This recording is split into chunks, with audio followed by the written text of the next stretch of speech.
Welcome to Meet Me in the City, a podcast exploring music through the boroughs of America. Today, we continue on in the same kind of subject area that we started in the first several episodes in exploring the Dayton music scene.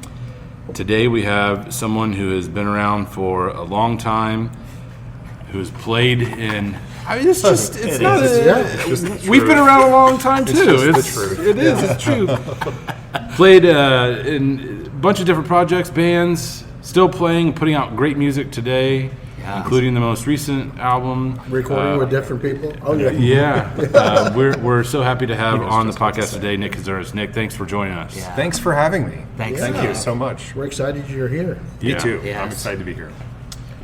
Go ahead, Dan. I was just going to say, and we're in new stomping grounds. We're recording here at Yellow Cab with Nick, which is awesome.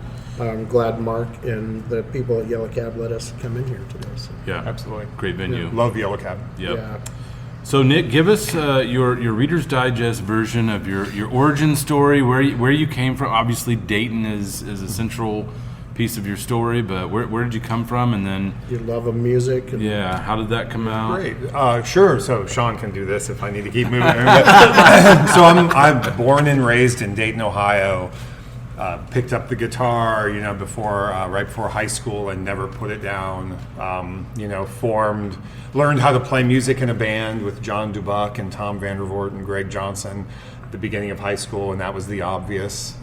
First shows were at 15. Wow. Playing Canal Street Tavern and meeting Mick Montgomery, and then meeting everybody who was in the music scene, from Sharon Lane to Troy Campbell, Mark Patterson, all of Ed Pittman, Dennis Schlichter, Ed Pittman, I forgot about all of these folks that then Jim Carter, Jerry Gelati, Ken Gross, all of these folks that started giving us shows and giving us opportunities. But Mick Montgomery, number one, it's like he just kept booking us. We were like, we thought it would be hard to get a show, and then, we got a show, and then like a month later, Gary Thompson called us and we played with Dance Positive, and I think Tim Taylor was playing in Dance Positive at that point. Okay. And then Mick would just keep booking us. Like every month we'd play on a Wednesday or while Thursday you were still night. in high school. Oh, yeah. So we're 15, 16 years old, Wow. and then we end up doing the band playoffs and, won those. And how old were you when you guys won the band playoffs? I guess we would be 17. Man, were there some salty people around to watch these kids come up? The thing was, though, that by doing that, like, we had become friends with, like, Troy and Mark, who was in Toxic Reasons, and who was in Toxic Reasons. Jim Carter, so we became friends with all of these people, and they were all helping us and cheering us on and being so supportive that it was so that really helped because we had of course younger people who were coming to see us our age, but then we were meeting a lot of the folks who were already in these bands. We were talking 85 to 87 is when this is happening. This whole boom time of bands. Louis Lerma playing in Pleasure's Pale with Jeff and Bright, and it's like Dementia Precox, which Eric Pirtle was playing in at the time with Jen, Cameron, and Royce. And it was like all of this music. Deb DiCasio, I remember she was one of the first people I saw play, on a Tuesday night at the Co-op. And so it was just like a boom time for all of this. Mm-hmm. So we felt really fortunate because at that point, we were really kind of getting the hang of what we were doing and meeting a lot of people, like the people I've been mentioning. And then we get to record a record with Gary King, and at that point we're playing, over at Jilly's, and so when we graduated high school, then right after that we went on our first tour, and that was thanks to Jim Carter with his connections. We got to open for the Pixies at CBGB's. What? And that was when they were just about to this episode has been brought to you by Yellow Cab Tavern. that was when they were just about to become massive. Wow. Like they were, I think it was a few months later they were in the Melody Maker and Doolittle came out. So okay. So it was right before Surfer, Doolittle. It was Surfer Rosa had come out. Okay. And so we got to play at CBGB's. They're still ascending though, right? Yeah. Oh no, they were still. I think that they were I think that's when the explosion was starting. Yeah. But then right after that, they were going to Europe and becoming just huge. massive. Huge. And they were all really nice and really supportive. And we played, I think, a week out, like on the East Coast. So that gave us a real taste for like, oh, this is really exciting. And you're like 18. Yeah, we were 18s, which was a bit of a challenge. 18 opening for the Pixies on the East Coast. Yeah, wow. And then like every night we were playing with different bands. They were all local groups. Yeah.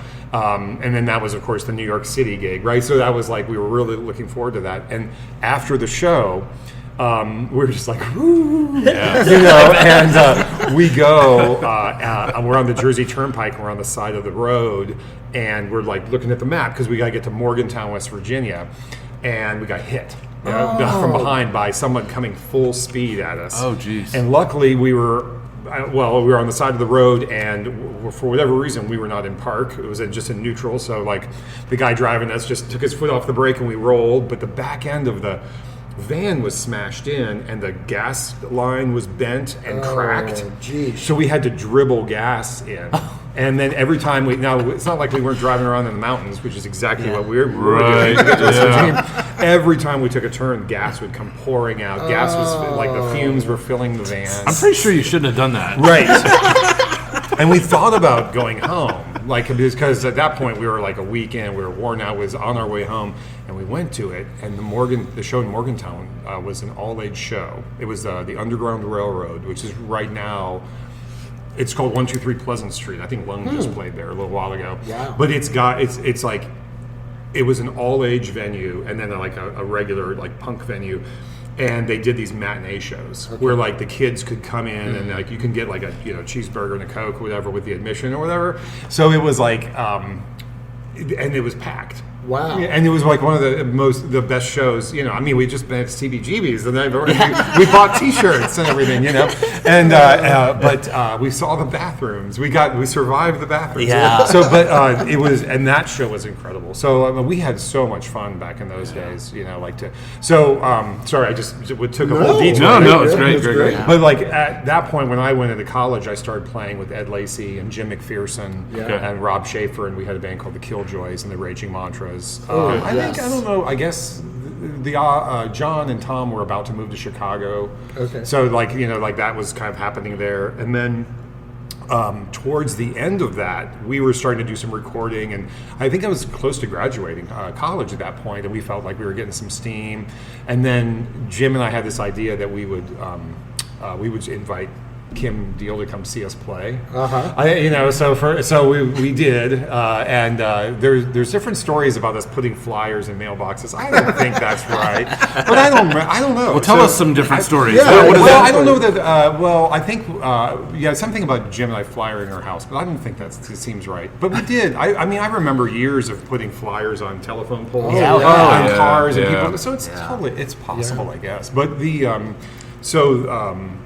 they came down to see, Kim and Kelly came down to see us, and Kim called and said, hey, can Jim come over and play? and I was like, and Jim was working on my parents' house at the time, because I was like living with them temporarily while I was finishing school. And I was like, Jim, do you want to go play some stuff with the Breeders? And he's like, what? So basically, she's like, do you want to come over and play bass? And I was like, okay, cool. And so we got, so that was Jim's transition into joining the Breeders and going off and doing that work. Was that before Pod then?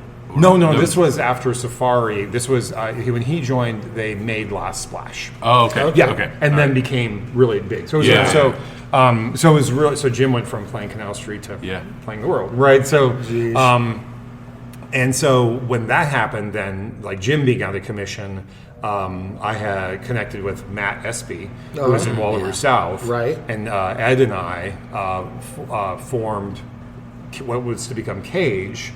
With Greg Spence. Okay. So, and Greg and I had played shows together and had become friends, and so that formed Cage, and that was the sort of the thing where we were all like, I guess Matt just wasn't playing with Wallaroo, or I can't remember exactly.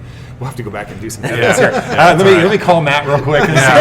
But so we played together and we traveled around a lot. We went back to New York. We went to South. We did a few singles and a record.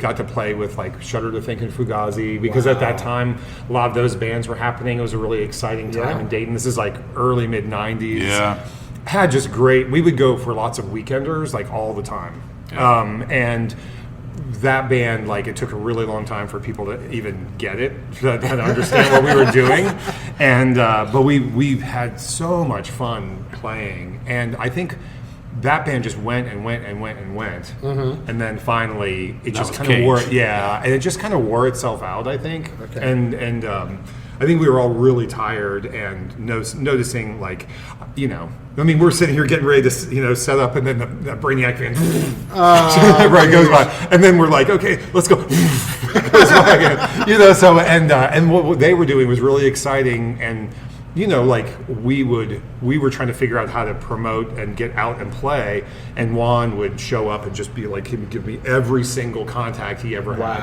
which was the only reason we were able to get our stuff out into circulation, because when we were doing that stuff with The Obvious a few years before, that record got really good circulation too, but a few years later, everything was changing, right? And we hadn't even gotten to the internet yet. Yeah. So Juan really helped us a lot, with being able to just reach out to people that we didn't have contact with, and that helped us get a lot of shows, and worked on our record with Trader Vic, because he was doing all of those great records. But then it just kind of wore itself out, I think. I think. How many years did Cage go? 4? Okay. 4 years, around 4 years. Yeah, I think everyone's getting tired. Greg was working on all of his material too, right? And I think wanted to do that. Matt was wanting to do the different stuff, and I think we just kind of needed a break, because you just kind of do that stuff, and if you, it's like there's a point where maybe you have to hold out forever, or maybe you just run out of energy or steam or whatever. So, but we had a great time playing and got along great. It was just you kind of looked at it and it's like you want to see some progress, right? Yeah. So how old do you think you were when Cage started then? Because by then you're pretty road tested. You've already played out. You've been out. 20 deep lines. I think 18, we were like 20. You were touring with The Obvious. I think it was like 24. Okay. Sure. Okay. Yeah, which is, I feel like most people are just kind of getting started at that point, and you've already toured. Well, we've done some. Yeah. We had. It was never easy to do, because you always had to like try to get hold of Joe on Thursdays between 3 and 5 at the Khyber Pass in Philadelphia, and so it would take a long time, and then you'd have to get your one show, and then things would fall apart. I think in some ways it's easier to do that now, logistically, but it's still the same problem of like, hey, does anyone care if we play? Right. Or is there like, will we be able to make enough money, and like all those things? But it was really tricky back then. But then we kind of laugh about that too, the same way with putting up posters on them. But I really think it's awesome that you can reach out to people. So like people are just networked in better, but it's still the same challenge, right? I mean, and it's a monetary challenge too, right? It's like of trying to get there, and gas is not cheaper, and it's still a lot of distance. And I really admire everyone who's out there doing like Bomb Bunny. Right. Like, I was just talking to them, and they are out like playing a bunch of shows. Dawn, I think, just did a tour, and Lung is another band that tours a lot, and it's like all these bands that do that, and like I just did my first like several nights out, for the first time in a long time, and it was so much fun. But I was also like, I'm so you're not 18 anymore. Yeah, but it's really enjoyable. But I think back then too, we were like, it was also kind of like we're trying to make this work, right? And that in itself can start to kind of burn you out, because you can, like, for me, I kind of felt like, okay, I'm starting to lose a little perspective on the fun of it versus the work of it, and it is both, but how do you make yourself happy? And so Greg was like, let's do something different, because I think he saw I was pushing so hard, and we've got a lot of resistance. It's like every band, So we formed the Mulchmen with Brian Hogarth from Sour Belly, and Greg had been sitting in with Greg had sat in with Sour Belly, and we, I mean, all and that, I played with Sour Belly too. Yeah. So I remember that part. So we formed the Mulchmen, and like one of our first shows was opening for Dick Dale. Wow. And then and then we played with Los Straitjackets, and they put us on a compilation album that ended up like, I mean, I still get that's still working for us. Wow. All these years later, that was like 1995 or '6. And those records still get us a lot of following, if that is a thing anymore. But it is. So that was around the time of Pulp Fiction. Yeah. And I just played its 30th anniversary at Yellow Springs Film Festival, and so we suddenly didn't have any problem getting shows. It was fine. It was weird. like we did weekenders, and we did we played around all over the place. We made 2 albums with Andy Valeri, who I'd been working with since the Killjoys, but this has really got rolling now. And the Killjoys, he was a real active part of like the shows and things like we did. In the Mulchman, he was doing the record label and promotions, and we just had a lot of fun making those records together with him. Yeah, with Big Beef Records. Yeah. And then, and that came to an end because Greg passed away in 2000. Right. And so, for me around that time, I was also in in the Cage Mulchman, phasing into that. I probably need to do something besides work in record stores. I worked at a lot of record stores and I loved it. But Kathy and I were like, we got married and she was at the Dayton Daily News and is at the Dayton Daily News too. I started in my work in user experience design.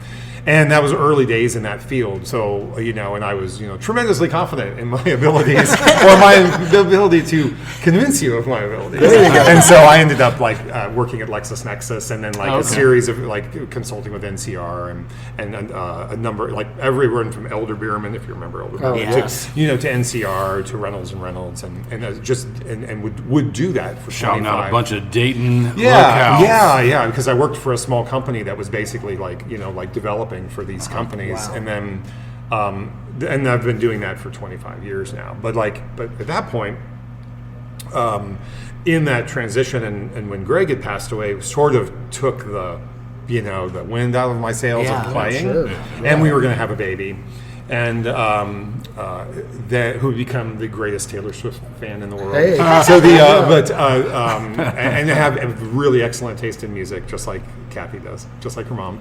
That's so that period right there, I had met Tobin Sprout from Guided by Voices, and we ended up making a record together. Called Eyes and Weasel, and my friend Todd Robinson at Luna Music, who used to be here. I've met Todd. But yeah, he's out at he just celebrated his 30th anniversary at Luna Music. So he put that record out and was the road manager for the tour we did. So we did a little Midwest thing, and then we went out to the Knitting Factory, Khyber Pass, Middle East on the East Coast. We did a thing for Spin Magazine. Jeez. We recorded a live album and a single, and it was that's why we do this, Dan. I know. We do this to get the stories. I think it was his third record, but this one wasn't under his name. But everyone knew it was him. But so it was. I think maybe his most. It was a really rockin' record at that point. So, Tobin, you mean? Tobin's. Yeah, I mean his stuff before the Pop and I forget. Gosh, Pop Stram and the Moon Plastic. Right, yeah, those were more pop-centric. I mean, and obviously this was the name Pop. Yeah, and this was more rock. And it was with John Peterson and Dan Toohey, who were in Figure 4 with him, which is his band that predates Guided by Voices. And they were gone by the time I got there. So Tobin and I became friends, and I ended up recording songs with him and brought in Jim McPherson and Dan O'Connor from Rhino 39 and Mink. Well, I say Rhino 39 because that was his band in high school. Okay, that's awesome. And then later he was in Mink, of course. And so Dan and Jim and I recorded with Tobin over at Cybertechnics and a few songs for Tobin's next solo album. Cybertechnics, another place locally that has got kind of a lore and legend around it. We did one of the Mulchman albums there. We did Mulchman albums at Cro-Mag and at Cybertechnics. Okay.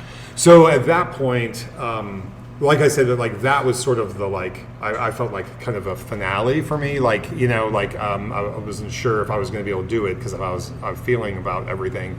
But then it was this amazing experience. Yeah. And then I was like, okay, I gotta work on all this other stuff going on. And part of it was I was like a little reluctant to play like I did, and And then I meet Crazy Joe, Crazy Joe Tritchler, who is this electrical engineering student and like one of the most amazing guitar players I've ever met in my life. He was in Wright State at the time, and he kept talking to me about getting together. And I was like, okay, maybe. And so I had a kind of a fun project band with Michael Couture and Dan O'Connor and this kid named Brian Hoflick. And it was like a Western swing kind of band.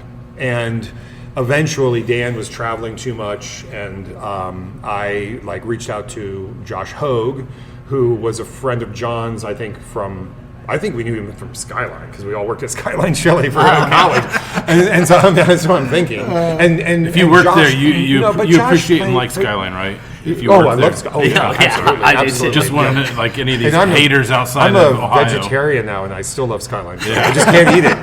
But I think Josh might have played with Chris Corrin, I think. Oh, really?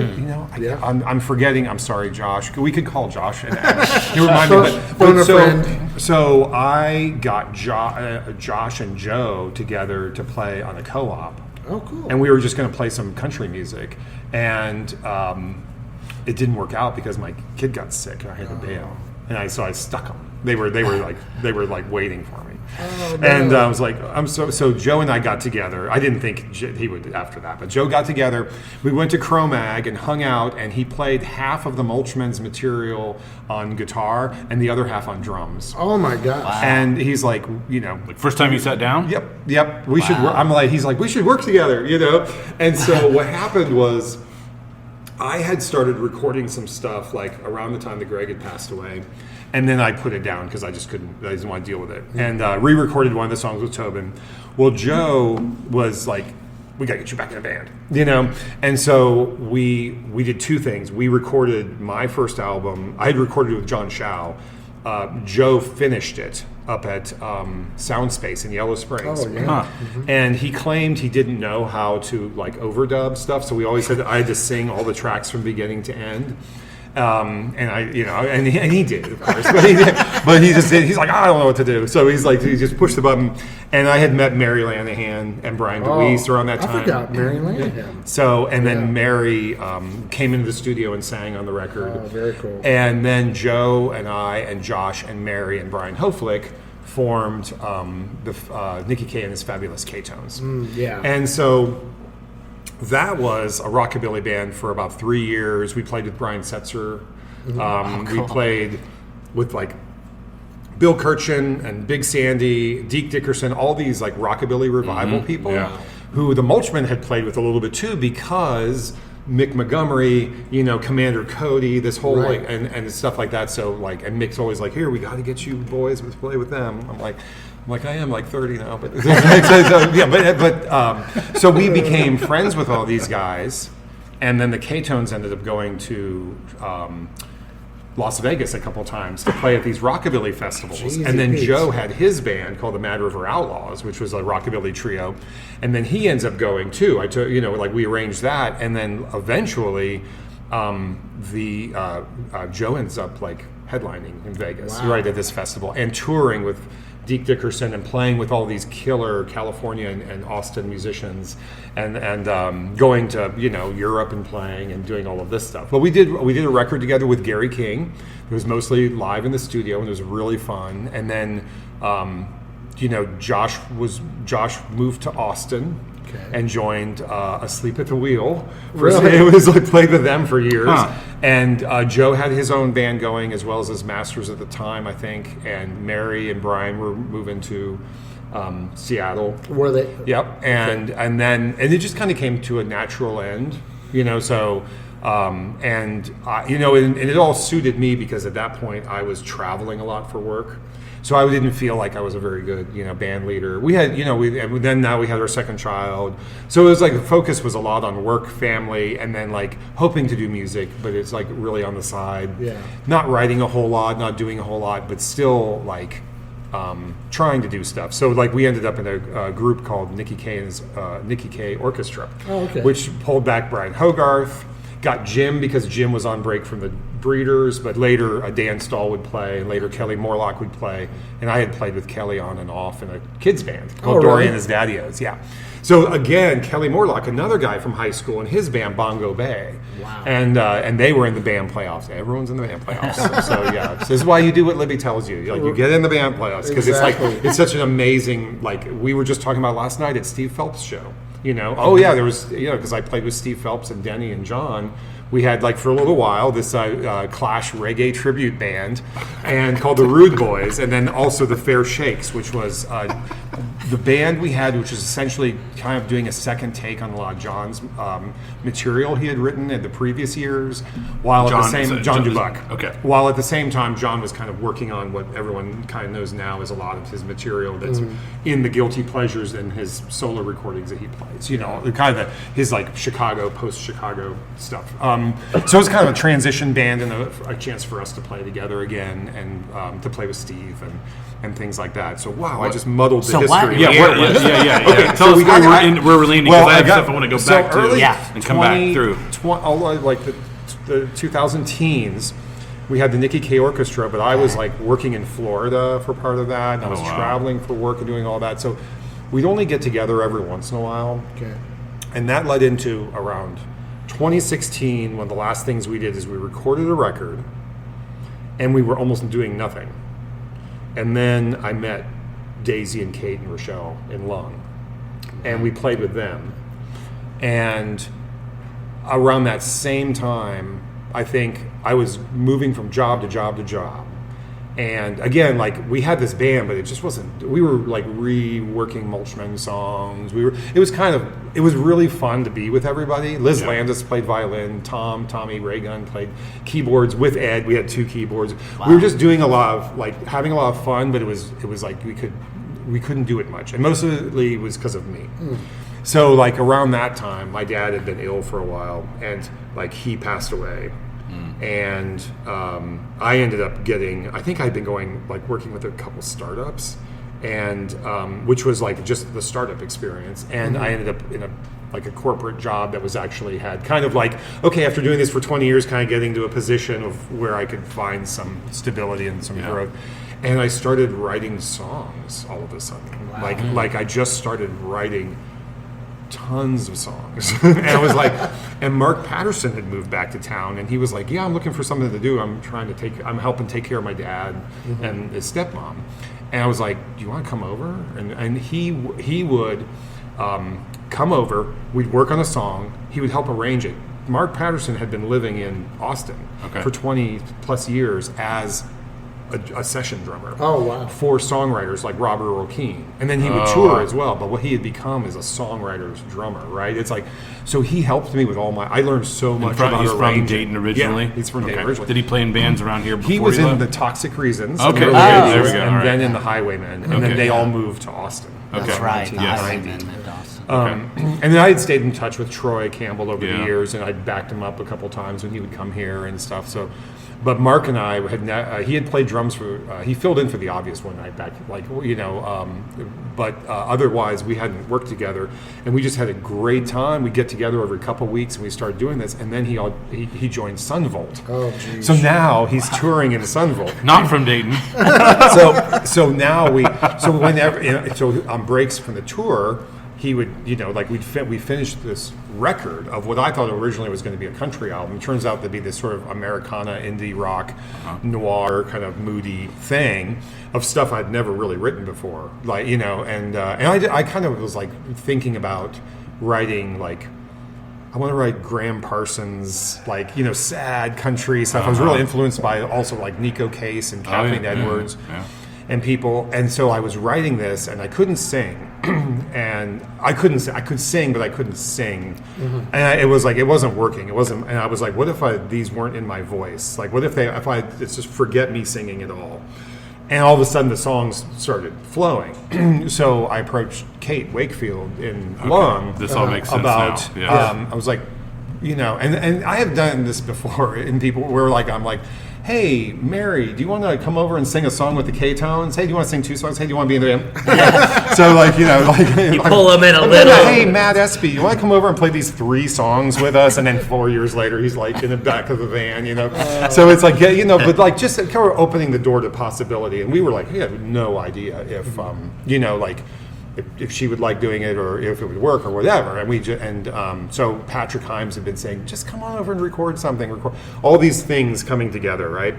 And all of a sudden I kind of felt like and my kids are like late teens by this point too. So I was like, I kind of feel like I'm more creative all of a sudden, and really enjoying this. And so we went in and we recorded with Mark, and Todd Widener recorded the guitar. And it was like, it just sounded really great. It was like the first song on the album, and there's another song on this album. It was called "The Distance," and then we brought Kate came up the next day and just killed it. Patrick and I were like, what just happened? And I was like, we're going to make an album. And from that point out, for the next year, we would basically book sessions when Mark was off tour, because he was still looking after his dad. Even though he lived in Austin, he was spending his time in Dayton. So he'd go off tour, we'd go in the studio, we'd grab Todd, who was getting ready to move. Right, yeah. And then we record, and then Kate would come home from tour, she'd come over, record, go back on tour, he'd go back on tour. Jeez. And so then we had to start moving with Todd's schedule, with each of them. Mm-hmm. At one point, it got to the point where this was the extreme, because Todd, we got Todd out there, and then he moved. I think at one point, Kate got back from a show, came and recorded all day, and then left for another show and was gone. It was like that. So we were doing these sessions on and off the whole time. And then finally we got to the point where Mark was done and he was gone at that point. He was on the road and then back in Austin. So and then Todd was gone, and and so it was all worked out. Patrick ended up playing bass on the album, added keyboards, and we put out The Distance. And we played. That came out was it 2020? So it's 2020, beginning of 2020. Early Get 2020. ready, because this is it. I could do this, And then Mark, I couldn't get Mark back from Austin. So we got Brian Hoflick to play. Patrick was going to play bass. And then Kate and Paige sang, lead and vocals. I played, and then we basically did the one show at the Yellow Cab, which was the CD release party. It went great, and I was like, I'm definitely going to do some more shows this year. Maybe not. We got so I recorded the album with Adam Records. And he had been putting records out for me since that first Into the Loud album. He put out the K-Tones album and the Kiki Orchestra album. It's really supportive. And that Adam Records, is it based here in Dayton? It's based here in Dayton, Scott Kinnison's label. But he's got stuff. He's got artists from all over the he's place. got John Butcher on it. He's got all sorts of people on it. Yeah. Really diverse label. And so that record came out, and then I remember,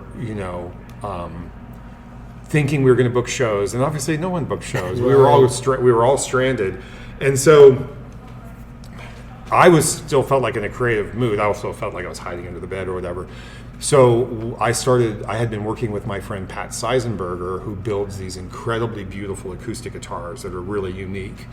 And we took our kids to the camps, we did the camp outs and stuff like that, the adventure guides or whatever. So he would bring the guitars, and he was like a folk player. And these were, I kept playing them over the years, and they were beautiful. And I was like, right before the pandemic, as if I knew it was going to happen, Patrick, can I borrow 3 of your guitars? Oh, wow. And so my friend Todd Robinson over in Luna and I are both going down this rabbit hole of Joni Mitchell tunings and Nick Cave tunings. And he's really, because he started playing guitar more, and we were sharing this stuff, and I started writing all these things on all these guitars, learning how to record, like I was telling you earlier, on the Mac, trying to record now.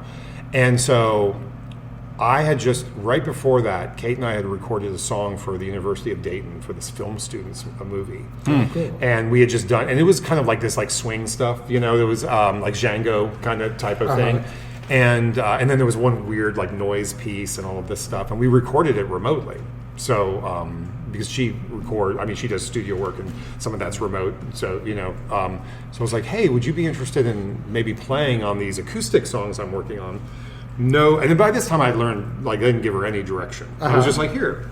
Well, now what happens, you know? And that worked super well. So I was like, okay, so we started exchanging songs like for a year and a half or something like that.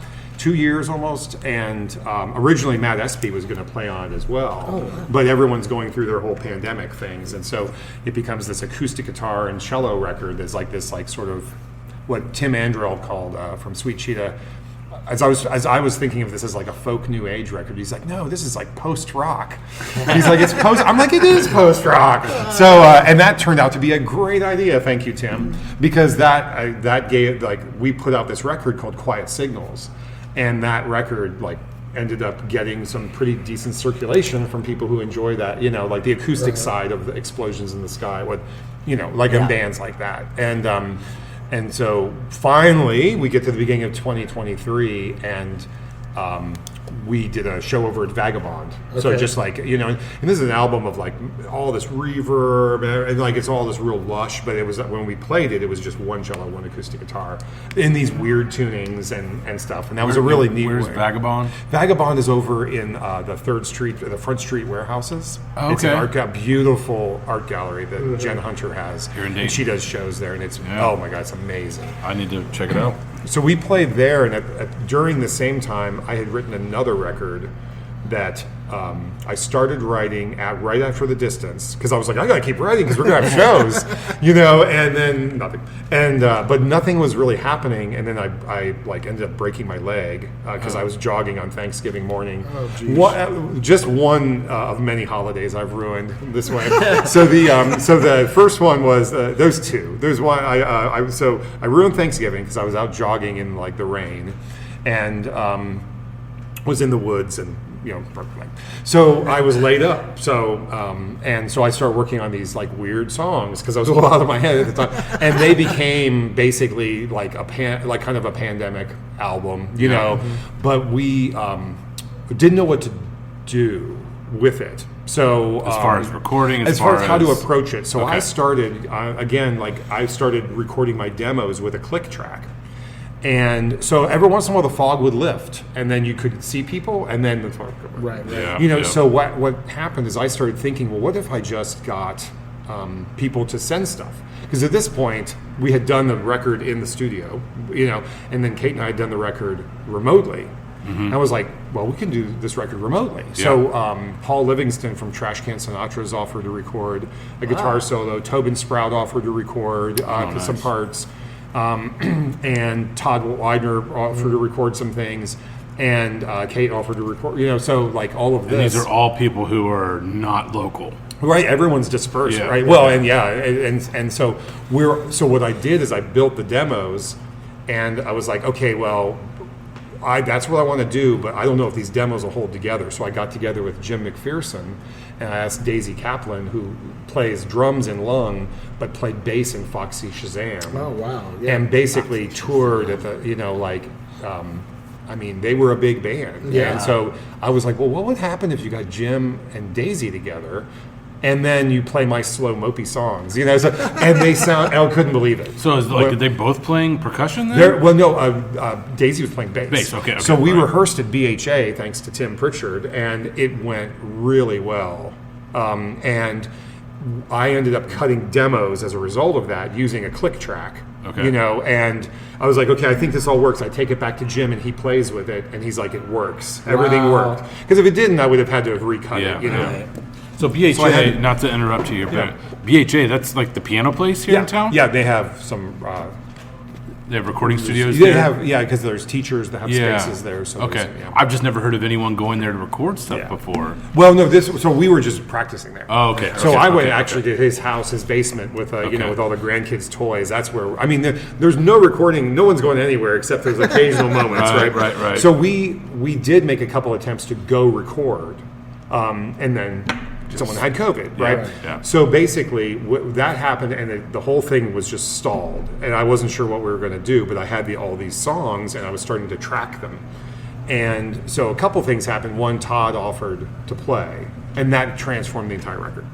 So basically, like, he just went to town, you know, because he's sitting at home too. So he plays all these guitars all over the record. And another thing was that I had started to take voice lessons with Kate Wakefield. So I was going to sing this record. So I took voice lessons in order to learn how to sing my record. Oh, wow. But what I didn't know this at all listening to the record. What I found was I loved singing, and I didn't know that. So the record, was this way to, do this. And it was such a great, now I was like so excited about the record.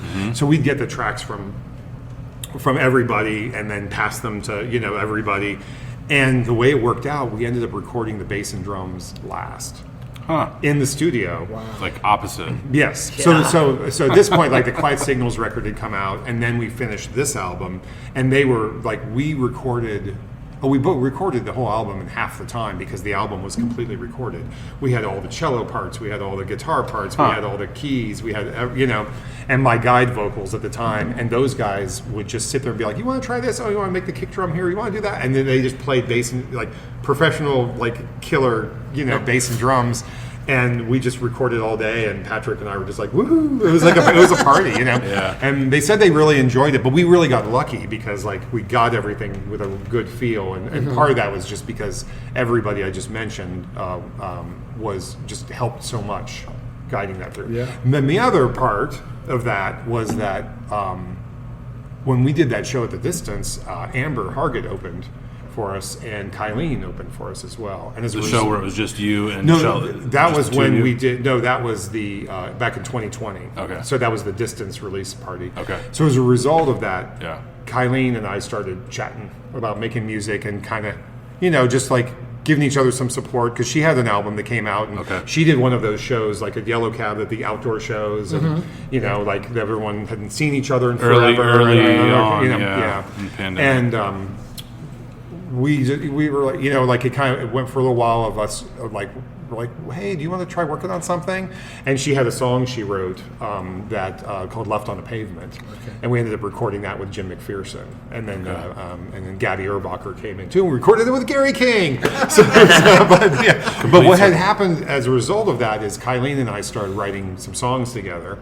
I started, she played on this new album I was working on. She played acoustic guitar on the new album, and I'd have her listen to this stuff, and then she was really supportive. We were just kind of helping each other, with each other's music and playing together.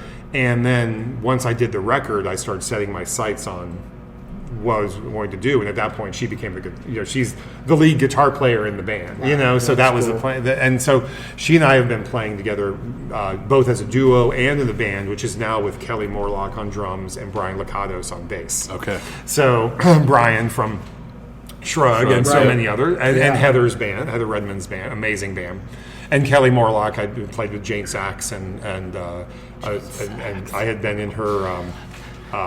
We had been in the kids band Dory and the Daddy-O's together, years back. One of my favorite things is sitting here when we talk to people who've been around the music scene is watching Dan and Sean remember bands that haven't been mentioned, Jane or Sachs, artists, or players, and well, that's part of the reason why we do this is to have a collective memory of all these people who've come through town, played shows, and obviously just on everything you've said, there's just so much crossover. Well, and that's kind of when I and I'm even thinking of like a couple more things to add is that like that's what I'm thinking too is like this like when I was 16 years old, Mark Patterson taught me how to tour. Wow.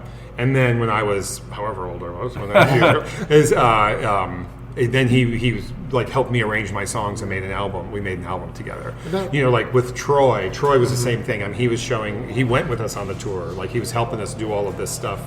And now, like, he and I have been working on a couple of projects together.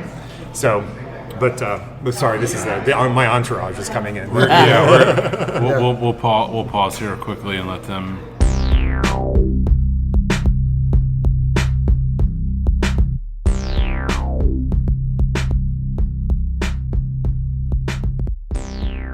Meet Me in the City, sponsored by Twisted River Coffee Roaster.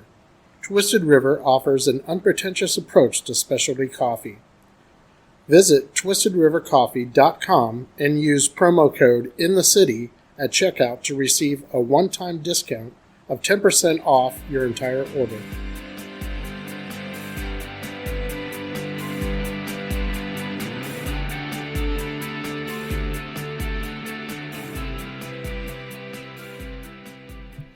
This episode of Meet Me in the City has been recorded at Yellow Cab Tavern, located right outside of Dayton's Oregon District.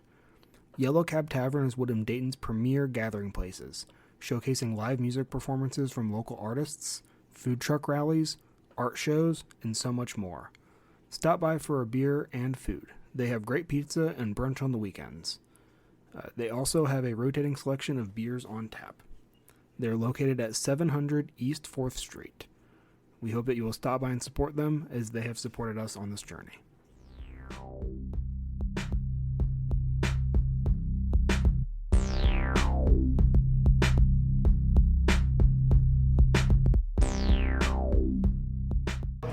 I think that was it. All right, there we go. But that was one thing that Jamie Holiday's episode hasn't come out yet, but that's just listening to you. Like, if this thing wouldn't have happened, yes, then this wouldn't have happened. Yeah. Then it was just, it's really crazy. I mean, connection.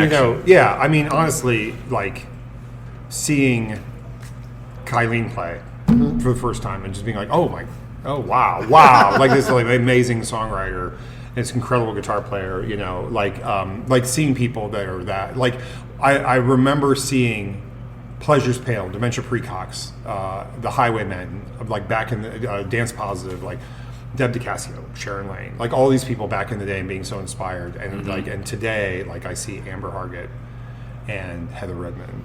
And it's just like Smug Brothers. Like, it's like I just like continue Bomb Money, Lung, like all of these bands, Kylene, Freya's Felines, like what they were doing together. It's like, and I think it's like this interesting crossover just continuously, but like just constantly constant inspiring music. And they're threads because of people like yourself, Jamie, who are still, and Don Thrasher, who are still playing music, where you can almost draw a thread line going back to the guys in Toxic Reasons, maybe even beyond that, all the way to today. Yeah, and what, like a few years ago, Juan Monasterio created the Brainiac family tree when they did that Touch and Go release. Because I haven't seen that. Oh yeah, it's like, it was wild. It was wild how far it sprawls. And I was like, I wonder if you took any of the any person you just mentioned and did the family tree, how long it would take till they became like.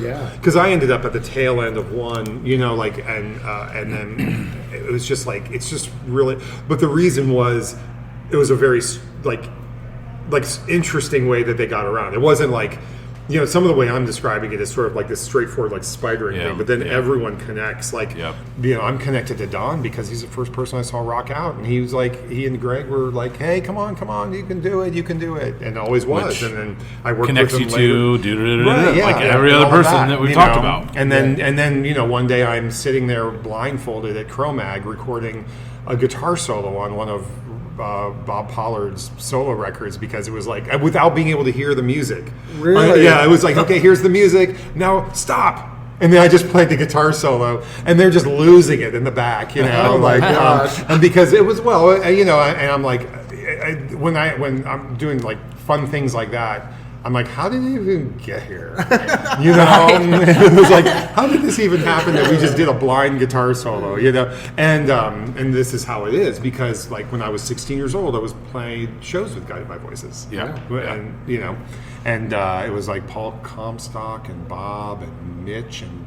Peyton Eric. Wow. That was the band, and that was before Toby was in it. Yeah. So, but anyway, it's like that is the whole thing, So the But anyway, I had just gotten to the conclusion before I realized that there was more to the story. But like I got that album called Every Moment out. Good route. And, really great album. Thank you. Yes. Really. And I was like, nothing can stop me now. And then I ended up in the hospital and got a pacemaker. And that stopped everything, right? And now we're in some real punk rock territory. Right. So Valentine's Day. How romantic. Yes. So second holiday I ruined, but it's a heart holiday. So the record came out, and I was able to form that band, and then and get everybody going to where now I feel I still take voice lessons. I love singing. I'm writing new songs to challenge my voice. And that record came out in early 2024, right? Yes. And And not now even I'm a year just- ago at this point. Right, and now we're just actually I wasn't able to play any shows with it until late in the year. Oh, man. And then, so we're still getting started. We're still, promoting that record. Yeah. Good. But now Kylene and I have been playing together for a while, and Brian and Kelly and I, we've been playing together. And I sing, and so Kylene takes the lion's share of the lead guitar work, which is great because she plays differently than me and differently than Todd, and brings this wonderful perspective approach to the songs. Yeah. And then Brian and Kelly, we kind of unleashed them to do the same thing, and now I feel like, oh, this is feeling like it's really working. So, So I have that. Also working on some new songs I'm recording, which is a direct result of trying to like A, do something different, and B, like sing, and not just learn to sing as I was doing it, which I was really happy with. But now, hey, what's next? And that's kind of, but it's also a desire just to stay in a creative mode. I was going to ask, this newfound love for singing, do you think that's given you already talked about getting a bump in feeling creative again. Mm-hmm. Has the singing thing done like another leap in that? Oh, yeah, definitely. Just because opening up, possibilities for what you could do as you're writing? Yes. Yeah, I mean, absolutely. It's made me realize that there's so much more that I could do, or explore. Mm-hmm. And that's the mode I want to be in. I just want to create music, and then we'll see what happens. Yeah. I really enjoy promoting the music. Of course, I love playing, and would like to get out and play more. But if I kind of just go back, I remember, not making a lot of music when I was in Cage because I was more focused on all of the other stuff. Sure. Just keep myself focused there, and this great experience I'm having playing with both with Kylene and everyone in the band, but also everyone else in this circle of people that I get to make music with. Yeah. That are this whole group that helped me make my albums. Yeah. Right? Because I wouldn't have made those albums without all of those folks doing that. And loved working with Todd, loved working with Kate, loved working with Patrick, and Mark and Jim and Daisy and everybody. Well, you were definitely blessed with people around you. Oh yes, that's amazing. and I want to stay in that mode. And along that 2 years ago, Matt Schultz, can I say his band's name? Yeah. Oh, okay. So Matt plays in Holy Fuck. He used to play in Enon. You obviously haven't heard Mitchell's. No, I have not. There's an E attached. Yeah, but so Matt was playing with them, and he said, "Hey, let's get together and play sometime." And so during 2023, while I was on breaks while the album was being recorded, or mixed. Yeah. Matt and I started working on a set of instrumental songs. Wow. And so we just finished the second Quiet Signals album. Awesome. Which is guitar and bass, or guitar, bass, drums. There's a little cello on it, but it's mostly a guitar album, and it's electric album. Oh, wow. So it's the electric album, and whereas you said the first one's acoustic. Yeah. Okay. And Victor Krumenacher from Camper Van Beethoven plays bass on it. Wow. And to hear those two playing together is, I'm like, I'm really lucky, I guess. Yeah. And we had that, and it was so fun to play with Matt, and so inspiring to play with Matt. And I think on Matt's part, I think he said, I've never had to play this slow before. That's hilarious. But we had such a great time playing it. We just did 2 shows together. We got Brian Lakatos on bass, and we just did Akron and Dayton. And we had such a fun time, and we're hoping to play more shows before his new album comes out. Okay. And at the same time, Matt Espy and I have been working, Matt was in Cage. He's in Dead Rider now in Chicago. Okay. And Matt came back and said, I would really still like to play drums on this album that I already put out. And I said, okay, let's do it. So he played drums on the acoustic album, a Quiet Signals album, and Todd from Dead Rider is producing it. Oh, wow. So I've got 2 albums in the queue, and a band that is now able to play the album I recorded. So now I have this abundance of stuff where I'm like, oh, I need to slow down a little bit, but it's it feels like Press the gas. It just feels like I should just make the music and see what happens, because you don't know how when you get to play or what's available or what. Just oddly enough, Mary Lanahan and Josh Hogue are both going to be back in town Really? in a few months. and the K-Tones are going to do like 3 nights or something. We're going to do like Dayton, Cincinnati, Columbus, or Springfield or something. Yeah, he's here to teach a master class at Miami University, and so we're just going to do it, and I think that these are the things that just like I do the Tom Waits tour now, which has been amazing. For me, I started doing that. Say more about that. Sure. So the Tom Waits tour is a tribute tour of Cincinnati, Lexington, Louisville, Indiana. This is the first time hearing of this. How have I missed this? Well, it started right before the pandemic, and it was small, and it's kind of grown up post-pandemic. Okay. But we've only done one show in Dayton. It was 2 years ago. So last year it was still Cincinnati, Lexington, Louisville, and Indiana, and it's made up of solo artists, some comedians. Like blues bands, noise bands, and it's just a whole night of everything Tom Waits, and then we do it night after night for like it was called The Weekend, but now it's like 4 or 5 shows. Okay. And so what is the name of the project? Tom Waits Weekend. Actually, if you look on Facebook and look Tom Waits Weekend, it'll pop up. Okay. Cool. So that is.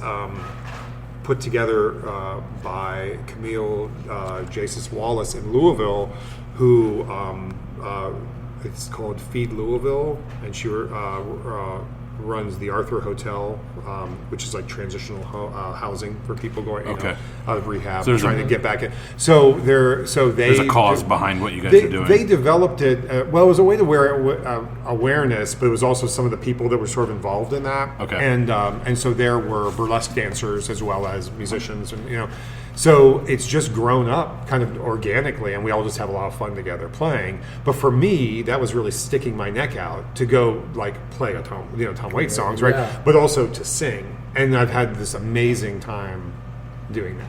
So I'm finding that I'm finding those things that like still working on my voice, like trying to challenge myself to write, trying to have a band.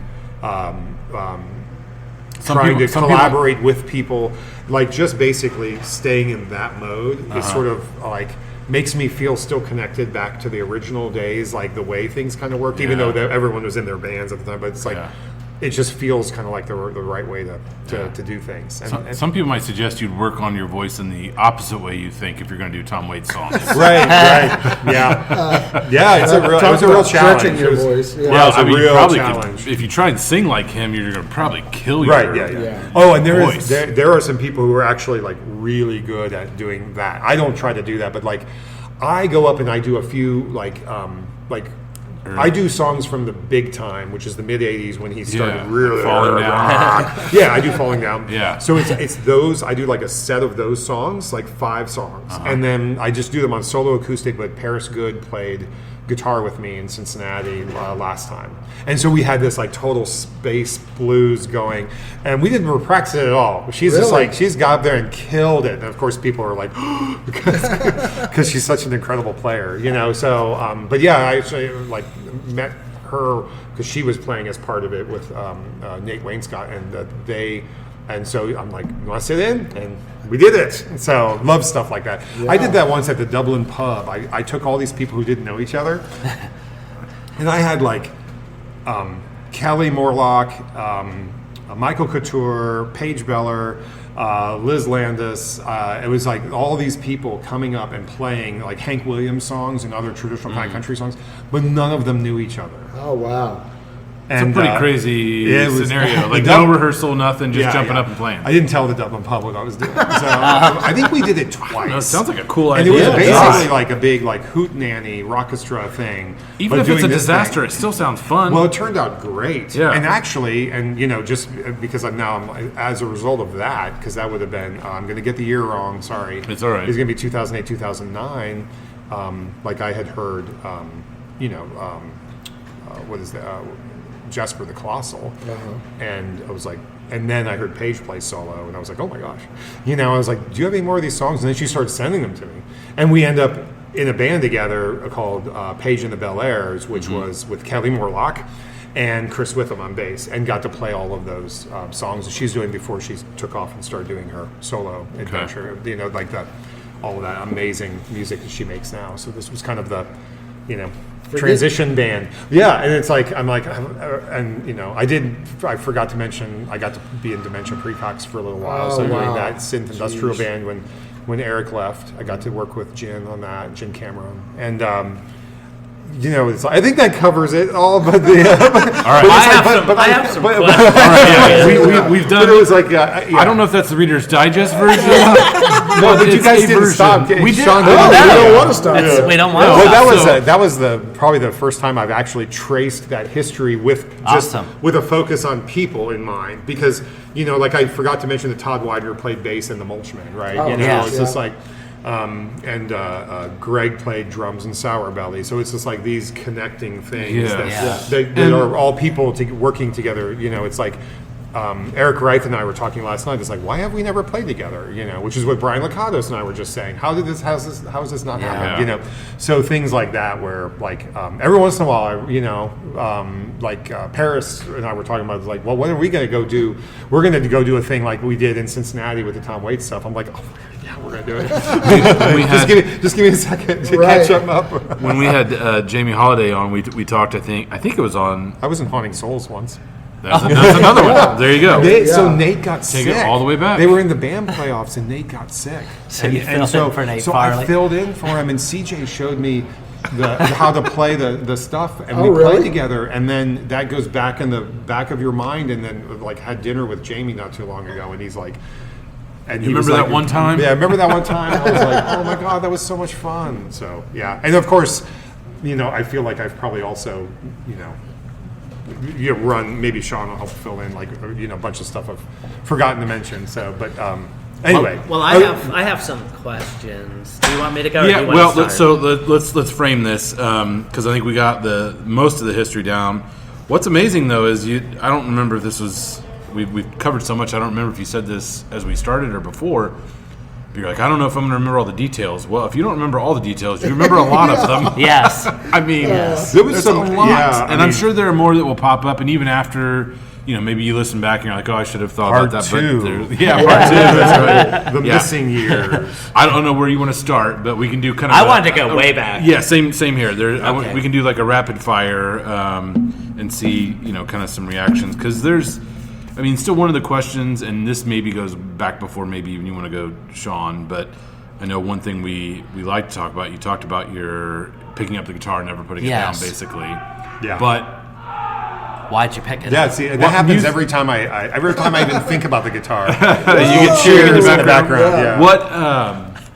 What is Dan, you always like to ask? The first album that you remember purchasing yourself. Do you know what that was? Not that it was a gift, but you took your money and said, I'm putting down on this. Like mine was Survivor Vital Signs. Yeah. Mine was the Fat Boys. Mine was Pink Floyd, Dark Side of the Moon, and Wish You Were Here. Oh. Okay. I think that's... A little deeper than both of our cuts. I think Juan probably was playing The Wall for me, because that would have been like we were like in second or third grade. Wow. So wait, you go back to second or third grade with Juan from Brainiac? Mm-hmm. Oh, really? Oh, yeah. So you went to Centerville? No. He was. We went to Kettering. Right? Kettering. We were at Southdale Elementary.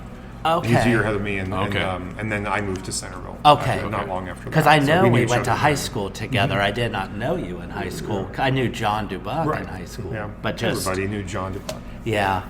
But everybody should know John. There you go. So I was, like really interested. Second grade, you're putting on The Wall. Yeah. For some reason I was 8th grade before I heard The Wall. All of the classic rock.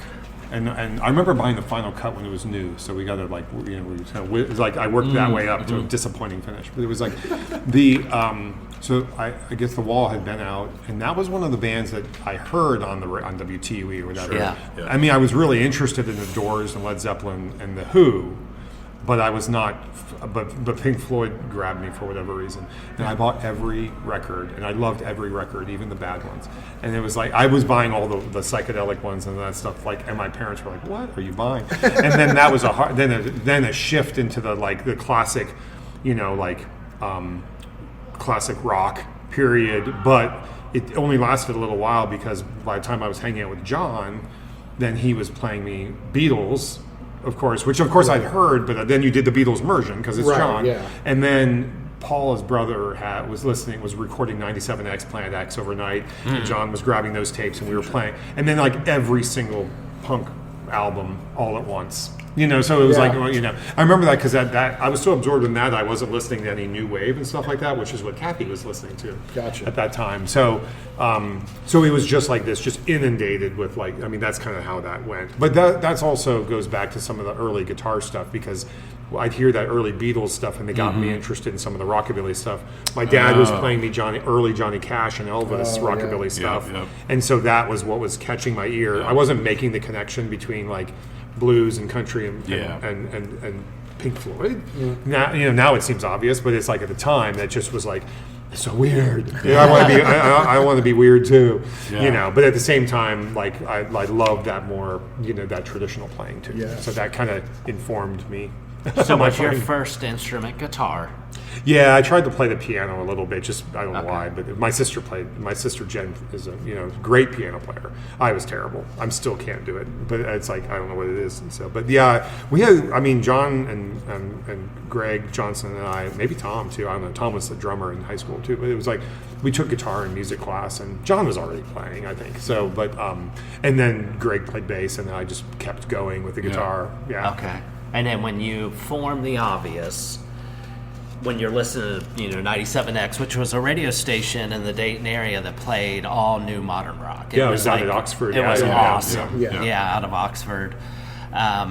So you're hearing all that coming out of 97X, which blew my mind, and I'm the Smiths and The Cure, all that stuff, punk rock. And when did it click to say, I'm learning guitar, John Dubuck's already playing, to say, let's get a band together and form The Obvious? Well, John and Tom... Pretty quick, it sounds like. Yeah. John and Tom had a band. I got invited to play. We were playing covers. But John was starting to write. And then we were discovering punk rock. So we kind of transitioned into this, like being influenced by the Ramones and the Replacements. I mean, all the punk rock stuff, but like those were the things that were like resonating. And so John and I started writing these kind of like Ramones-ish type of stuff while he was that was like kind of the first wave of stuff. So the first show we ever played, we were probably playing like Clash covers and some Beatles covers or something when we first played like a party and then played Canal Street. But then the next show we had a handful of songs that all sounded like they were off Rocket to Russia or whatever. Oh, wow. And then like we ended up with then that's like the home EP that we recorded. And then from there, then John's songwriting was just taken off, and it was like the songs were becoming much better, and then and then they just kind of continued and keep going and going, and we have like all the amazing stuff he has today. So. Yeah. So were the guys in that band The Obvious? Some of them didn't go on. John did, obviously. You went on, from your history, but. When you're in a band, some people are like flaky, as we all know. There's flaky musicians. You've been a part of a lot of musicians in the Dayton area that are not flaky, obviously. Those guys didn't go. Some of them didn't go on to play music anymore. Actually, so John, of course, did. Greg, I think after they got married, they had a few kids, and he was in business for himself as a contractor. Okay. So just like all of us. Like life. In those years, like and then Tom was up in Chicago with John for a while, playing together for several years, and then he went out. He worked at Microsoft, so he went out to Seattle, later out to Boston, and now he plays. And he recorded a couple songs with me in 2000 on that first Into the Loud album. Oh, wow. So there, and then Tom, and we went to Seattle to play a Women in Rockabilly night as part of the Rockabilly Festival, and Mary was out there at the time, and Mary sang and Tom played drums. Cool. Jeezy Pete's. Yes, and so basically we did the Fabulous K-Tones, but Mary was fronting the band. And I will remember all this stuff eventually. So so Tom plays with this drum and fife group, this like real traditional, like early America like Civil War reenactment kind of stuff. I don't know, it's not a reenactment, but it's like the very traditional stuff. He's gone like to like Ireland to play this stuff. It's like so he plays in a group like that. That's crazy. Wow. So and it's given him the chance to go to all these different places. So Yeah, you never know where all of this ends up. It's certainly not where I thought it would end up. So keep on that theme, like in high school and the obvious. You've already hinted at it. Almost every person we've had on, very intentionally so, have incredible memories of Canal Street as a room and a place. Absolutely. You played there right off the bat. Yeah. I mean, Dan has the same experience of having to have parents come to get you into the club sort of thing. Did you have to sit up in the bleacher seats? At your first. couple We shows? didn't have it as rough as Dan did, but Dan had it rougher partially because of us. So Thanks. we had the parents would come to the show, and they were supposed to be there. Yeah. And Troy Campbell and I were just talking about this. So we do this night with the Highwaymen and Dennis Schlichter's band, Dead Pet. And all the parents shuffle in, and they're sitting down, and Dead Pet comes right out. They open up, and they've got these big crowns on their head and these big robes, and it's like stuff is stuck to the crowns. It's all made of they cut out like stuff from porn magazines and pasted it all over. And then there's and the stuff that didn't fit on the hats, they distributed it on the tables. So then people are like, and then they get up there and they're just playing this raw Link Ray Cramps kind of stuff. And this is 1986, and Dennis. Well, anyway, and Dennis is playing this like shock rock, and they probably just did that one time just to see what happens, and so the parents would we're gonna go, so then we'd be on our own. Okay. So, but so sometimes the parents would go and then they would kind of leave. It was kind of this thing of and as long as we didn't get in trouble, everyone was just kind of cool. But at that time, it was Ohio was 19. By the time you were there, it was 12. Well, so we played 7. I was 17 the first time we played. No, but the drinking age had changed. Oh yeah. I think so they were stricter. Yeah. We had to sit in the. That was 97. I remember when you were in jail. 87, right? 87. Yeah, 87 was the first time we played there. Yeah. And we had to sit up. So we were 86, right? And that might have been a direct result. Actually. Yeah, well, there you go. So because that's when the drinking age changed too. Because when we started is what I just described. Yeah. But then soon after, but I was getting away with it. I still got away with it. You didn't get away with it. I still did for some reason. I remember when I turned 21 and went to Canal Street, and a couple of people were like, "Wait, what?" 19. I mean 19. And they're like, "Wait a minute, what?" So it was funny. So, but yeah, poor Dan, you got gypped. That's all right. It was all part of the Well, by that time though, so did you have to have the parents there too, or was it just that they just put we just you in had jail? to sit up. Yeah, we got the big X on the hand and had to sit up in jail. And the parents didn't have to be there. And then somehow I got away. I didn't have to do that. That's I got away with it. Yeah. Because I think that they thought I was of age at that point. So because we had been doing this for a year or two. So I don't know. Sorry, sorry, buddy. I don't know if you historically. Go ahead if you want to. So keep on the you had timeline. mentioned earlier in the interview about Jim joining the Breeders. You were playing bass with them. Oh, I wasn't I wasn't playing bass in the Breeders. But I heard something and I wanted to. No, all right. Okay. Cut. No. Next question. So so what I did, and this was really neat. Like when Jim was, Jim was basically they were kind of auditioning, and it was and Kelly was getting up to speed. She was going to join the band, and so she's like, "Will you come over and play bass?" So I don't even know if we were even playing. I think we were playing maybe some new songs, or whether we were playing. There's no way I can't play that stuff. The Breeder stuff. That stuff's hard. I did get one night when they were working on something. It was like they were playing, and I think we played one of the songs, and they were just all cracking up at my inept. Gotcha. But basically, I was there to kind of help so that they could hear kind of a bigger, a fuller sound. That's what I was doing. Okay. So. I just thinking about you coming out of a punk ethos, playing rockabilly, surfer rock. No band was the same. Yeah, no band for you. It is wild how many different styles, and even the newer stuff is taking a different direction. We listen to that new. I listen to the new record, not together, but it's atmospheric. It sounds like atmospheric indie rock. I don't know what how you describe it. I describe it that way now. Okay, well, that's what it sounds like. If you have any more descriptive phrases for me, I would take them. I was racking my brain trying to think this reminds me of something, but I don't know what it is, and so I have to keep listening and see if it's there's got to be like an amalgamation of things that you've spit out, and this is what it is. I mean, atmospheric indie rock is awesome. I called the previous album like Americana Noir because I think someone said that in a review, and I mean, I appreciate saying that because it's like that kind of captures the feel. It's funny because there's things that like I just hear it from all of a different perspective. Like what's going in there? Yeah, it's yours. You know, like I don't. Yeah. It's so it's kind of. I guess that's why we run into hard times describing it. But I've tried to get over that, right? Because it's like people need to know. So like atmospheric indie rock is what it is. My thing, you were talking about taking voice lessons and stuff, and I'm sure this is Sean and I play music together, and I'm trying to. I hear lines, but I'll sing them to him. I'm like, you know, and we'll try to. But I'm sure as you're writing the songs, and then you're not having to tell someone out, you know, this is what I hear vocally.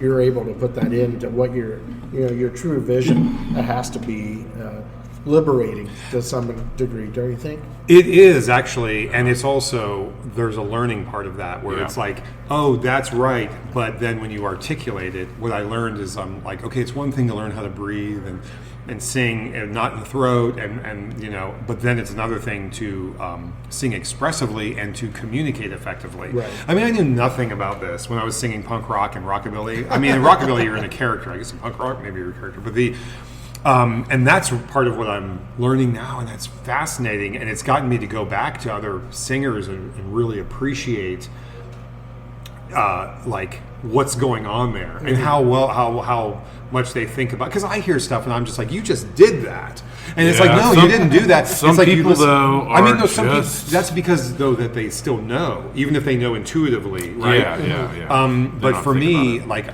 what I started realizing when I did that, I was like, oh, I feel very wooden and not, like I can't express it. Now, and for the record, prior to that, when I would write stuff, no direction was given. Oh, you know, okay. like I've never been one to say, and then you could try like this. Now, like when working with people in bands on harmonies, that's different. But in terms of like when we did The Distance, it was like, I'm not even going to. We're going to see how this goes. But then now I have to really challenge, like take that, which you said, having to describe to somebody and bring it back and say, how do you get that out? And that's a thing I didn't know about that. Yeah. And I love it. Yeah. I also love singing falsetto. Apparently, is that more head voice for you than at that point, or it's interesting to you know, I won't demonstrate it here. It's okay. I'm not warmed up, Sean. But for like me now challenging myself, I'm like, how can I sing in my upper register as opposed to my lower? You know, I think a lot of that just comes with confidence too, though. Well, yeah. Hopefully, you build confidence as you go and do this. But I feel like I just enjoy the experience of playing more than I ever have, ever. And I've always loved it. But now I'm just like, I can't believe I still get to do this and still be amazed by people I see doing this and still like enjoy it so much. We played with Matt Schultz and I played with the Lab Partners. We did 2 nights with them. What's better than doing like 2 nights with your friends and then our new friends, Anya Van Rose up in Akron. And it's like that. It was just so great to see Mike play 2 nights in a row, and it was So you said earlier that it brings us back around to another. Back on topic. I'm like he's good like just that. the other day. This is why I'm trying to take notes as we go, because earlier you said, especially with Cage, it seems like I think what you said was you were so concerned with the not music end of things and trying to get it to work, like the work end of it. Yeah. And so I just wrote down a note, like fun versus work. What is it now? The work is fun now. Okay. Because like during the pandemic, so like I've always booked the bands, I've always promoted the bands, I'm doing that. And then like you play in a band with your name's up front for a lot of these. Yeah, it's like and you know, like you play in a band with Ed Lacey and Greg Spence. It was like, oh, just let's go ahead. You know, but what I found was when I wasn't really like taking care of job one, which is like being in a creative mode as a guitar player, songwriter, and singer, right? Then everything else started becoming like not fun and not work, right? So during the pandemic, I learned a lot about. I just really got much, as far as like music analytics, music streaming, advertising, like all of this stuff. Tim Andrell was really pushing me. Yeah, and I was able to successfully promote my music during the pandemic. when that record came out and the pandemic happened and no one was wanting to do anything, I was like, oh, you know, so it's over. I can't do anything. And Tim's like, why don't you? And he's like, kicks me in the butt. And then I started doing that stuff. And then over the next couple of years, the record is like, I have found that it's not all tied to like this one period of time. So it's like a scarcity mentality, I guess. Yeah. Right. And so now I'm like, I feel that if I stay in a creative mode, and then I know, and then it's like, and then I have time. Then I have the available, then whatever available time I have to promote and market. Kylene and I talk about this too, right? So it's like when you're just pushing your own stuff, it's like do the job and then do the other job. And so the work is fun because you've got it in the right spot. Back then, what I did is I was more than happy to do all of the promotion work because those guys were writing these great songs, but I need to have that. Yeah. That too. And then we did the Mulchmen. Okay. We did the Mulchmen, and that was, I think Greg might have even known that. He's like, so I started doing these things. He started doing the arrangements. We had Brian, who had twins at the time. Yeah. And so we were like, we're going to carry this, Brian. We're like, whenever you can be here, and work the songs out. We had so much fun playing together. That was like, and then it all worked. We got shows, we got nice opportunities, fun things. Yeah. Yeah. Well, it sounds like you got pretty quickly with them. You got some really cool stuff. And it's like getting in the right mode, right, the right frame. So I need to make sure I do that because I will have a tendency to just like go. Yeah. You know. So not as enjoyable. So I was getting to a question earlier when I was naming these specific genres: rockabilly, surfer rock, punk rock, all kind of. You can't turn on a radio station and listen to rockabilly, or maybe you can if you can find internet radio, that kind of stuff. But or you can find a show on a local radio station. But they're pretty. It's not. I don't want to say a niche, but the people who like that music are devoted to that music. Yeah. There's out of those subculture there because you've been in all those sort of genres. Who are the most intense fans out of like the rockabilly, surfer rock? I don't know there's some bleed over between them, but it sounds like from the festivals you've played, these are people showing up wanting to hear that stuff. I think in the rockabilly world is that because there's such a tradition of people that. Like in the surf music, you have lots of bands. You have some people like Dick Dale. Yes. In rockabilly, you have so many amazing musicians, and then so many people who have carried that tradition on in the same way that that people have continued on in country music, right? Or bluegrass. Or bluegrass, even. right? The variant. So you would get more of that. Where and all those people can absolutely rip. Yeah. So I think it really does get devoted, but it's also something you really enjoy. And there's also a lot of culture, like cars and fashion and things like that, and all that stuff that's so fun. Flames that people and really, big hair they really enjoy. So we went out and did the festivals in Las Vegas, and it was just really fun because people were just really enjoying themselves, right? Yeah. And so that was really nice to be a part of that. Yeah. And we were a little more twangy than some, but it was just really fun to do that and to see people who really enjoy that stuff. It was nice when they appreciated it. Well, and of course, because you're seeing in their reaction, reacting you to get your some art. validation, right? Yeah, it's awesome. Yeah. Sean, what else you got? My perspective, I cut him off earlier, so now he's all like, "You're good." No, fine. I'm not asking you anymore. When I listened to your latest record, I was like, I didn't know you could sing. I knew you could. I didn't know until you just told us that you took singing lessons, right? Mm-hmm. And I'm like, wow, his voice sounds amazing. These songs are thank you. So good that I was like, I never knew that about you till you just said that today. And then I go back and I was watching a Cage video on Public Access, and it's avant-garde indie rock. It's different, right? Yeah. And I just have so much respect because you're like, I'm just not going to do indie rock the rest of my life, right? You did surf. It's kind of all over the place. It was, but it's trying cool a lot of different because things. you're like. Can't when put you go baby see in a corner. No, you can't put baby in a corner. Can't put Nick in the corner. And the guitars on the new record, on your latest record, and I guess that's Todd probably is part of that, and you obviously you play. I thought were just so well done. The melodies. It sounds great. Sounds really good. Yeah. Oh, thank you. Yeah. I'm really proud of it. I'm really proud of, like, I mean, I've made 3 records since the pandemic. That's more than I'd made in the past 20 years. Yeah. And I've got 2 on deck, and I feel like I'm starting another one. You know, so I think that, like, that latest record, you could probably, like, if we listened to any certain part of it, you could probably start to eventually be like, I hear a little Mulchman influence. So that might have fit in Cage a little bit, or descended from her. But not directly, but like there's a line, right? Part of the evolution of your artistry. I mean, but I don't feel like I wrote some stuff I was happy with back then, but everything up until 2000. I sort of kind of like 2005, because that'd be the rockabilly stuff. But it was like but the stuff I've written in the past few years, I actually feel like I've learned more about songwriting and arranging, and my ears have gotten bigger. I mean, not literally, but okay. but you know, like, my taste is kind of like, I mean, I deliberately played everything but what Greg and I would play.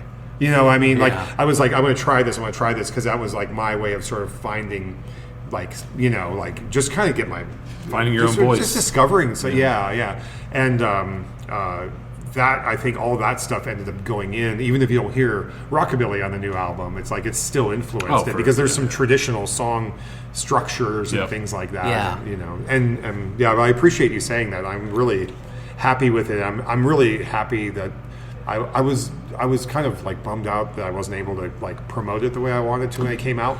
But I also am like, I'm really happy I did it. And I actually kind of feel like I've done these 3 records, but you know, and I feel like I'm just kind of getting started. Yeah. In terms of like enjoying writing songs and figuring out what's next. And I think that I've got a couple new ones I'm working on right now that got some feedback from Patrick and everything, and they're like, oh, it's kind of like you're taking it.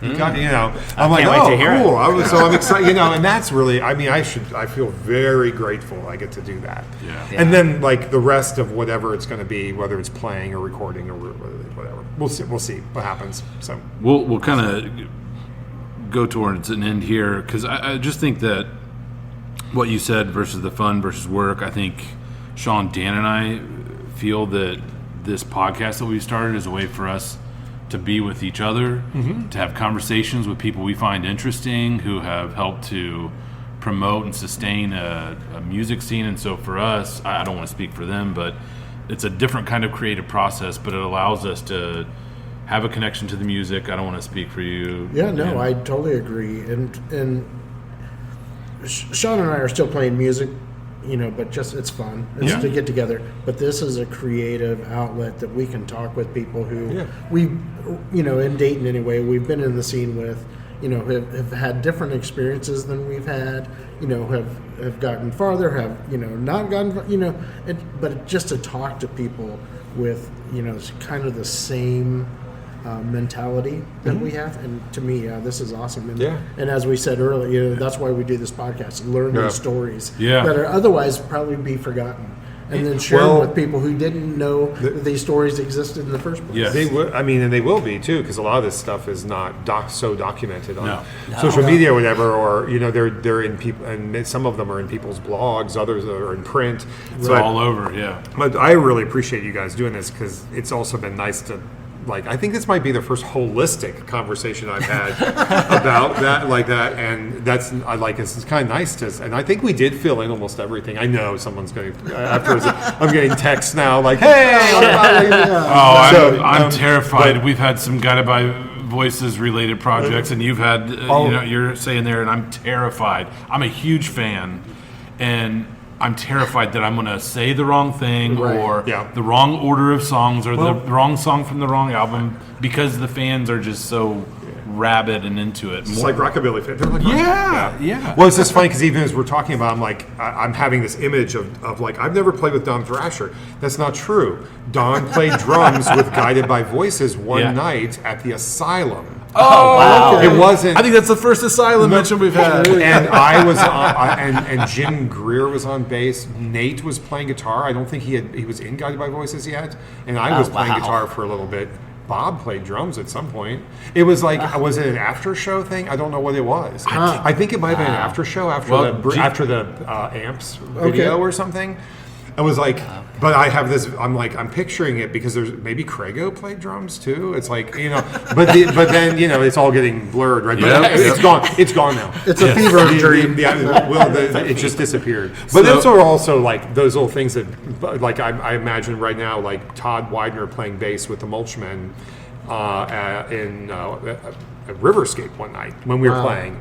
I think Brian was sick or something, and it was like, and just these little things, and I can picture him right now at Real Love playing when we did that first song, and I realized I was going to make a record. So it's like those are the things I can still remember. The Dennis Schlichter story I told you about, like all that stuff, and all those guys, and Ed Pittman in the back of the Andrew at Canal Street going, "You guys fucking suck," and then afterwards, and that was his coach because he's our coach. Right. He was trying to get us to rock out, and afterwards like, you guys sound okay. We were like, oh, thanks. And then we had dinner with DOA at his mom's house. Oh, wow. Because we got to play with them and No Means No. And then it was like, and then John Wright from No Means No, who, was this crazy punk rock band from Vancouver touring with DOA.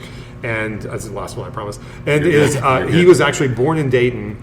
He ends up taking Lung across and touring across the country with them and his band, which was members of DOA and all of these other. It's like a Vancouver punk rock supergroup, and they killed it. Wow! And they they toured with them all over the country and in Canada too. Yeah. They did a week in Canada. So it's like I played with that guy when I was 17 years old, and he's still awesome. But isn't it? And it keeps coming back to this. All this creativity that's coming out of Dayton and just gets spread over and recirculated and refreshed and all of this stuff, and it's amazing. I mean, like we saw Brainiac and Lung and Heather play in Athens a few months ago at that festival, and she's killing it. That's awesome. And it was like it's so amazing to watch a band just.